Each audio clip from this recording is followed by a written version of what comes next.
આજે આપણે manufacturing engineering 2 experiment number 2 M એનલિસ્ટ machine tool specification with knowing different parts of lathe machine and operation with. તો આજે આપણે engine લેથના ઉપર experiment perform કરવાના છીએ.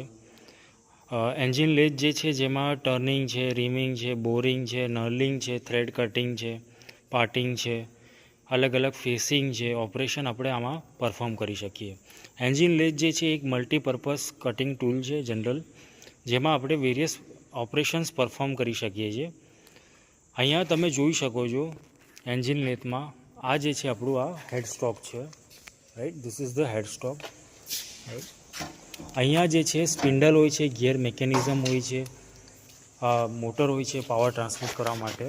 અહીંયા તમે જોઈ શકો છો આ છે આપણા ગિયર મિકેનિઝમ, જેના દ્વારા આપણે જે વર્કપીસ જે છે એને આપણે અલગ અલગ સ્પીડ પર ચલાવી શકીએ, right. So this is the chuck. આ ચક છે આપણું. અહીંયા જે છે વર્કપીસ હોલ્ડ કરવામાં થાય છે. આ છે આપણું ટૂલ પોસ્ટ, આ છે આપણું કમ્પાઉન્ડ રેસ્ટ, પછી આ છે આપણું ટેલ સ્ટોક, રાઈટ. અને આ છે આપણું બેડ, જેના ઉપર આખું અસેમ્બલી સ્થાપિત કરવામાં આવે છે, રાઈટ. પછી આપણું ક્રોસ સ્લાઇડ આર્યું, this is the cross slide.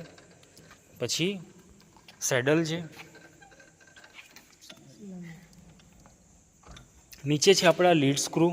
આ જે છે લીડ સ્ક્રૂ છે, જેના દ્વારા આગળનું જે છે આપણે ટૂલને જે છે આગળ પાછળ કરી શકીએ છીએ. હવે આપણે એક્સપેરિમેન્ટ સ્ટાર્ટ કરીશું, જેથી તમને સારી રીતે આઈડિયા આવે. અહીંયા જે છે આપણું આ સિંગલ પોઈન્ટ કટિંગ ટૂલ છે, આ આપણું વર્કપીસ છે, અને અહીંયા આપણે ટર્નિંગ ઓપરેશન પરફોર્મ કરવાના છીએ. Now let us start the machine.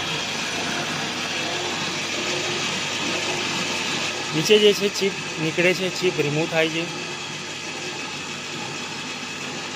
Automatic ચાલે છે.